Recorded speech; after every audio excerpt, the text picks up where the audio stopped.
A paz do Senhor, amém? Podemos assentar em nome de Jesus. Nós estamos alegres, já temos ouvido coisas gloriosas aqui nesta noite. Eu confesso aos irmãos que não precisava ninguém mais pregar, porque o Felipe já nos trouxe aqui algo da parte de Deus que vem do céu para nossas vidas. Tiramos detalhe do farol, que a gente tomar mais cuidado.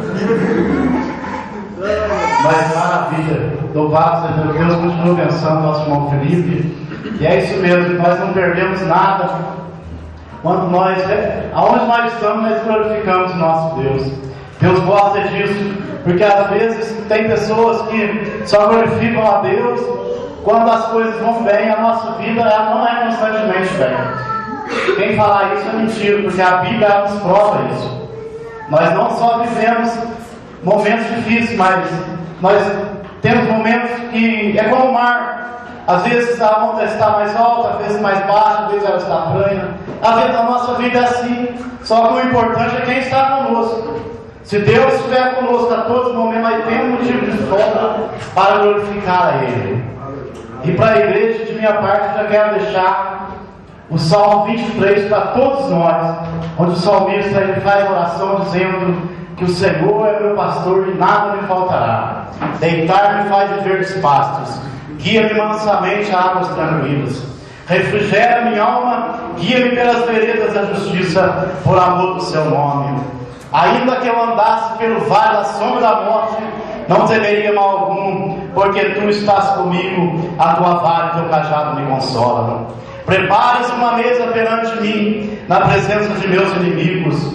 Unge a minha cabeça com óleo e o meu cálice transborda. E o versículo mais lindo deste salmo é este versículo, onde ele diz que certamente que a bondade e a misericórdia do Senhor estarão comigo todos os dias de minha vida. E habitarei na casa do Senhor por longos dias.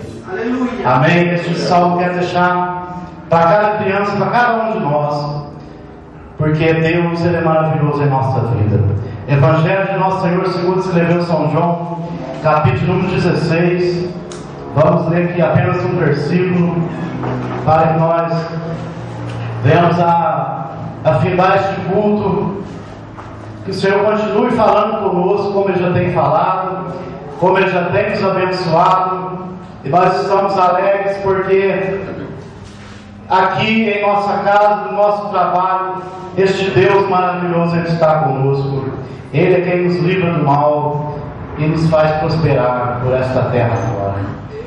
Evangelho segundo escreveu São João, capítulo 16, versículo de número 32. Vou ler apenas este versículo para nós entrarmos aqui na mensagem de Deus, que está escrito assim: Eis que chega a hora, e já se aproxima, em que vós sereis dispersos, cada um para a sua casa, e me deixareis só. Mas não estou só, porque o Pai está comigo. Amém? João relata os últimos dias de Jesus Cristo sobre a terra. Quando o Senhor estava findando seu ministério, Ele disse essas palavras para os discípulos. Os discípulos estavam com Jesus, mas Ele sabia que na hora mais difícil de sua vida, que era a hora do Calvário, que era a hora do Getsemane, onde a Bíblia diz que Ele orando ao Pai, o seu suor era como gotas de sangue, de tanta aflição, porque Ele sabia que o pecado de toda a humanidade estaria sobre a sua carne, sobre o seu corpo. Ele sabia que o Pai, ali na cruz, iria virar o rosto para Ele, porque se o Deus Pai, lá do céu, olhasse, ficasse olhando e contemplando o quanto os homens o machucaram, o quanto judiaram do nosso Mestre, Ele seria capaz de destruir toda a humanidade. E a Bíblia fala que ali Deus, Ele virou o rosto, porque o pecado nosso, o pecado de toda a humanidade estava sobre Jesus. Ele nasceu para isso. Foi com esse propósito que Ele veio. Deus exigiu um sacrifício humano para que o homem pudesse se chegar novamente a Ele, para que o véu daquele tempo que o separava da nação de Israel pudesse ser rasgado de cima a baixo, porque Jesus veio de cima e Deus mostrou que a barreira que havia entre a humanidade e Ele foi rasgada de cima para baixo, através da carne de nosso Senhor, ali na cruz do Calvário. Então Jesus, sabendo de todas essas coisas, sabendo que os discípulos o abandonariam, Ele disse: mas não estou só, porque o Pai está comigo. E quando eles se encontraram ali no Getsemane, a Bíblia diz que os soldados chegaram para lhe prender. Judas chegou e lhe beijou e lhe traiu. Ele sabia disso também. E os soldados foram prender. Pedro arrancou da espada e cortou a orelha de um soldado chamado Malco. E Jesus disse a Pedro: Pedro, guarda a espada, porque todo aquele que pela espada viver, da espada também morrerá. Jesus estava falando para Pedro que tudo que o homem planta, ele colhe. Pedro estava tentando resolver as coisas através da violência, pois então ele iria colher violência. É por isso que Paulo, escrevendo aos Gálatas, no capítulo 6, versículo 7, ele diz: não pequeis, porque Deus não se deixa escarnecer. Tudo que o homem plantar, isso o homem vai colher. É isso que Jesus estava dizendo. E ele continua dizendo para Pedro: pensas tu que se eu orasse agora ao Pai, o Pai não me mandaria mais de 12 legiões de anjos? E quando nós olhamos para a Bíblia Sagrada, o que quer dizer legião? Uma legião romana era composta de 6.000 soldados aproximadamente. E se você multiplicar 6.000 por 72, 6.000 por 12, dá 72.000. Jesus estava falando que se ele quisesse libertar naquela hora, Deus seria capaz de lhe mandar 72.000 anjos para lhe ajudar. Mas ele continua falando como se cumpririam as Escrituras, que de mim estão escrito que a fineza que aconteça. Aleluia, louvado seja Deus. E quando Senaqueribe ele cercou a nação de Israel com 185.000 soldados, não tinha como escapar. Toda a nação de Israel estava condenada à morte se não fosse a intervenção divina. A Bíblia diz que nosso Deus mandou um anjo somente, e aquele anjo ele destruiu 185.000 soldados. Agora os irmãos pensam bem o que 72.000 anjos são capazes de fazer. Teriam destruído toda a humanidade naquela hora. Mas Jesus veio para salvar e buscar o que se havia perdido. É por isso que ele disse: todos me deixarão sós, mas o Pai está comigo. Se o Pai está com você, você pode ficar tranquilo. Você pode ficar tranquilo, porque a vitória é certa no nome de Jesus. Às vezes não entendemos o que acontece conosco. Às vezes nós escutamos tantas coisas ruins, tantas palavras negativas, que às vezes dá até vontade de parar. Às vezes a nossa fé diminui. Mas nós não devemos ser assim. Nós devemos olhar para a palavra de Deus e ver que Ele é fiel, e que as coisas dele não vêm de mão beijada para nós, mas em todo momento de nossa vida, independente do tamanho de nossa dificuldade, Ele está conosco para nos sustentar e para nos livrar do mal. E a Bíblia Sagrada ela diz que não vem tentação sobre nós que nós não podemos suportar. Eu e você, nós somos capazes de suportar tudo que Deus permitir que aconteça conosco. Não foi assim com Jó. Jó passou o que passou, mas ele suportou. E Deus só permitiu que o inimigo de nossa alma ele fizesse tudo o que fez com Jó, porque ele sabia que Jó ia sair do outro lado cantando o hino da vitória. Aleluia. E a mesma coisa é comigo e com você. Deus, Ele conhece a nossa estrutura, Ele sabe que nós somos pó, mas existe uma diferença em você olhar uma pessoa qualquer andando na rua, uma pessoa que não teme a Deus, olhar para um de nós aqui dentro. Você olhando, você só vê você só vê o Eliabe está sentado, mas dentro de nós existe um Espírito tão poderoso, um Espírito tão grande, que lá na criação soprou o fogo de vida em nós. É por isso que Davi, quando ele chegou diante daquele gigante, ele falou para o gigante: tu vem a mim com espada, lança e escudo, mas eu vou contra ti em nome do Senhor de Israel, o Deus a quem tu tens afrontado. Aquele gigante, ele não estava afrontando a nação de Israel, ele estava afrontando Deus Todo-Poderoso, ele estava afrontando o nosso Deus. E Davi, sendo um jovem, um servo do Senhor, ele percebeu isso. E a Bíblia diz que com uma pedra e uma funda ele derrubou aquele gigante. Agora, os irmãos, fala uma coisa para mim: você já viu uma pedrinha conseguir matar algum gigante nessa terra? Não foi aquela pedra quem matou aquele gigante. Davi foi um instrumento na mão do nosso Deus, foi o nosso Deus que destruiu aquele gigante. Assim como Ele destrói os nossos problemas, assim como Ele destrói as dificuldades que estão no nosso caminho, é assim como Ele nos dá vitória, em nome de Jesus Cristo. Você já viu um jovem de 17 anos matar um leão como Davi matou? Matar um urso como ele matou? Isso é impossível. Nós sabemos que um homem, por mais força que ele tem, ele não consegue sobressair com um leão. O leão é o bicho mais feroz que existe, e o urso também. Mas Davi matou porque o poder de Deus estava na vida dele. É o mesmo poder que está na minha e na sua vida. Não é nós que vencemos, é o nosso Deus que vence por nós. Cheira, manda, canta, canta, lá. Aleluia. O Deus que eu e você nós servimos, louvado seja Deus. Nós não fazemos ideia do quanto Ele é poderoso. Porque se nós fizéssemos ideia, nós pouparíamos muito sofrimento para nós mesmos. Nós não duvidaríamos muitas vezes por coisas pequenas, por causa do tamanho que Ele é. Nosso Deus é muito grande. Aleluia. Todos abandonaram Jesus, mas o Pai estava com Ele. Aleluia. E Ele só continuou a cumprir o plano da salvação, porque Ele sabia que o Pai estaria com Ele.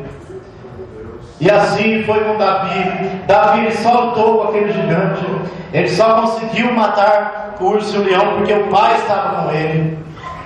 Não foi diferente com José ali no Egito. Os irmãos de José o abandonaram. José perdeu sua família. Os irmãos queriam matar ele, mas Deus não permitiu, porque as coisas não acontecem na nossa vida se Deus não permitir. Provérbios 19, 21 diz que muitos planos há no coração do homem, mas é o propósito do Senhor que permanece. Muitos são os planos no coração do homem, mas é Deus quem dá a palavra no final. Aleluia. Nada acontece sem a permissão de nosso Deus. E José, a sua família o abandonou. José foi vendido como escravo. Pensa bem que situação de José, mas Deus estava com José. José perdeu tudo, mas o mais importante era o que estava com ele, o que ficou com ele. Deus ficou com ele. E José foi prosperando até o propósito de Deus se cumprir na sua vida. Deus tem um propósito na vida de cada um de nós, e queira ele livre de nossa alma ou não, ele vai se cumprir. Mas quem que tem que ter mais certeza disso é nós, porque Ele é poderoso para fazer. Ele é constante, Ele não muda, Ele é imutável. A Bíblia diz que Ele é o mesmo ontem, hoje e será eternamente. Ele deu vitória para Davi, Ele dá vitória para mim e para você. Aleluia. Ele tirou José dentro de um calabouço. Você já viu o sonho dar vitória para alguém? José sonhou, interpretou. José interpretou o sonho que Faraó sonhou, e dali ele saiu daquele calabouço. Você já viu alguém interpretar sonho e ter vitória? Era Deus trabalhando, era Deus esperando a hora certa, a hora de José estar com seu caráter moldado, Porque José, com 17 anos, ele não estava pronto para governar o Egito. José, com 17 anos, ele não estava pronto para levar a sua família ali de Canaã e levar eles para o Egito. Então Deus, ele trilhou todos aqueles 13 anos da vida de José, tudo de acordo com o que ele queria, ensinando para José que ele podia perder tudo, mas se ele tivesse a presença de Deus na vida dele, ele teria tudo. Porque a Bíblia diz que com Jesus nós temos tudo e sem Jesus nós não temos nada. É verdade. Quando eu olho para a vida de José, eu sinto força para continuar caminhando e vejo coisas grandes para o meu e teu futuro. Por causa de quem está planejando, de quem está projetando a nossa vida. Não é um Deus qualquer, é o Deus Criador dos céus e da terra, aquele que já tem morada para nós nos céus, aquele que vê o passado e o futuro como uma coisa só. Então não tem por que nós duvidarmos desse Deus. Não tem por que, quando todos nos abandonarem, nós esquecer que o Pai está conosco. Quando o filho pródigo, ele saiu de casa e gastou sua herança, sua fortuna, chegou um determinado momento de sua vida, como a humanidade faz, eu já fiz isso um dia. Eu parei, olhei para mim e olhava para uma lata de lixo. E era a mesma coisa. Mas aquele jovem, ele disse: na casa de meu pai, os empregados têm abundância de pão. Aleluia. E eu aqui padeço necessidade. E ele tomou uma decisão, ele falou: eu levantar-me-ei, irei ter com meu pai. Direi: pai, pequei contra o céu. Quando a Bíblia fala céu, está falando de Deus. Pequei contra Deus e contra o Senhor. Não sou digno de ser chamado de teu filho. Faz o seguinte: faz de mim como um de seus trabalhadores. Ele projetou isso em sua mente. Mas a Bíblia diz que quando ele chegou, e o pai estava longe, ao longe esperando ele, e quando ele abriu a sua boca e disse: pai, pequei contra o céu e a terra, já não sou digno de ser chamado teu filho. Antes que ele falasse para o pai lhe tornar como um dos seus trabalhadores, o pai já lhe abraçou, já pôs anel no seu dedo, já mandou matar o bezerro. Deus nunca nos recebe como escravo, como um de seus servos. Deus nos recebe como filhos. Todos iriam abandonar Jesus, mas o pai estava com ele. É isso que importa para nós. A dificuldade, o problema, isso é consequência do pecado, e todo ser humano passa por isso. É verdade. Mas o mais importante é o Pai estar conosco. Se o Pai estiver conosco, não tem barreira, não tem demônio capaz de nos fazer parar.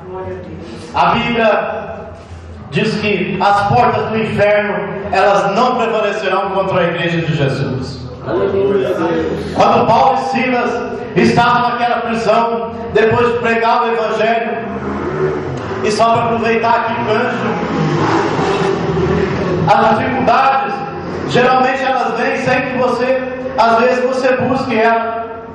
Às vezes só por você ser crente, você passa luta. Foi o que aconteceu com Paulo e Silas. Eles estavam pregando o Evangelho, eles foram apanhados em praça pública por causa de pregar a palavra de Deus. Mas a Bíblia diz que ali no cárcere eles louvavam ao Senhor. Paulo, ele entendia que aquela situação que ele estava vivendo, ela não ia fazer ele parar, porque o Pai estava com ele. Deus estava com ele naquele cárcere. E a Bíblia diz que ao ele louvar, eu fico pensando como Deus, quando ele olha para mim e para você, e a gente está naquele problema que a gente às vezes fala: não vai dar certo, eu não vou conseguir mais.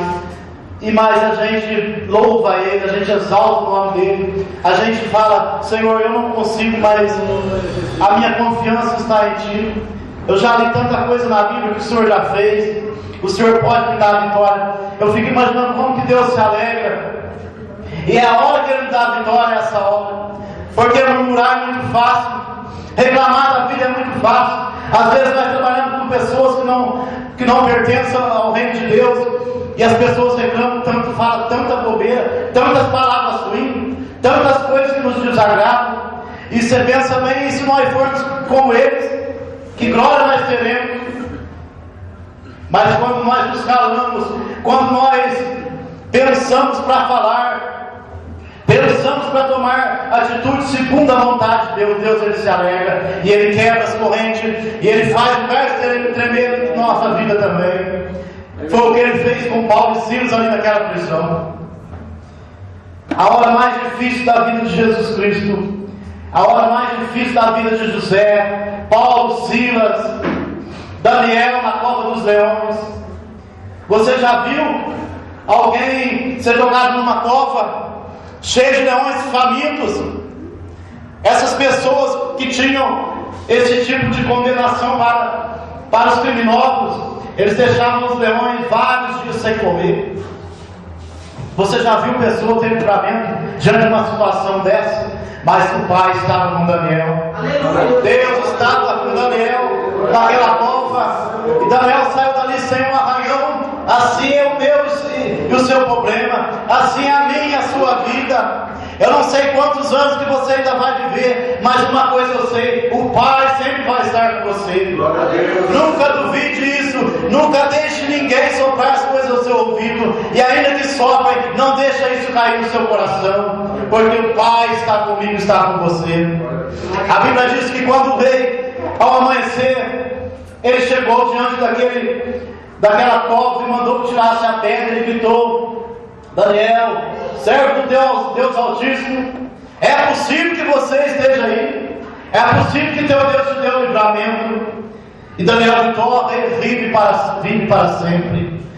Nem um arranhão me é feito, porque ele não foi achado mal algum. E Daniel saiu daquele lugar para a glória de Deus. E as situações adversas de nossa vida, elas servem para que o nome do Senhor ele seja glorificado. Aleluia. Louvado seja o nome de Jesus Cristo. E quando o rei ele olhou para aquelas pessoas que tinham tramado mal contra Daniel, e que ele pediu para que aquelas pessoas fossem lançadas naquela costa com suas mulheres e com seus filhos, a Bíblia diz que antes que eles caíssem naquela caverna, antes de eles caírem ali, eles já eram estraçalhados pelos leões. Olha a diferença daquele que está com o Pai, daquele que tem o Pai em sua vida e daquele que não tem. É verdade, Jesus. Quem consegue se livrar do leão? Mas o Deus Todo-Poderoso, o Deus que criou o leão, o urso, Ele livrou Daniel daquela situação, livrou Davi, tem livrado eu e você, e livrou Jesus. Jesus passou o que passou, apanhou, cuspiram em sua face, pregaram suas mãos, seus pés naquele madeiro, puseram uma coroa de espinho em sua cabeça. Pedro negou 3 vezes, Judas o traiu, o resto todos se dispersaram, mas o Pai estava com ele. E o versículo 5 do capítulo 17 diz assim: eu já vou findar essa mensagem. E agora glorifica-me tu, ó Pai, junto de ti mesmo, com aquela glória que tinha contigo antes que o mundo existisse. Tudo o que Jesus mais queria era dar a salvação para mim e para você, e voltar para o seu lugar no céu, aonde os anjos o adoram de eternidade a eternidade, aonde eu e você, se guardarmos a nossa coroa, se continuarmos firmes em tua presença, por toda a eternidade nós iremos cantar: Santo, Santo, Santo é aquele que se assenta no trono. Louvado seja o nome do Cordeiro que morreu, mas eis que está vivo para todo sempre e tem a chave da morte e do inferno em suas mãos. Aleluia. Louvado seja o nome do Senhor. A única coisa que Jesus queria era voltar para a casa do Pai, porque o Pai estava com ele e ele queria voltar para ter comunhão de perto com o Pai, aquela comunhão que ele tinha antes que o mundo existisse. E essa comunhão, ela está guardada para mim e para você. Ela nos espera no céu. Eu fico imaginando como que é gostoso da gente viver aqui nesta terra. Eu gosto de viver, irmãos. É maravilhoso nós vivermos. A gente Quantas coisas gostosas tem aqui. Agora os irmãos imaginam o céu, porque a terra é corrompida por causa do pecado, né? A gente vive bem, a gente está em paz, mas a gente vê quanta coisa ruim acontecendo. Pai matando filho, filho matando pai, marido matando esposa e vice-versa. Mas nós sabemos que a palavra de Deus se cumprindo, o Senhor cada dia mais perto de buscar a tua igreja. Os irmãos imaginam como que é gostoso morar no céu, como que deve ser maravilhoso ali. E que a minha oração e a sua nesta noite possa ser: Maranata, ora vem, Senhor Jesus. Glória a Deus.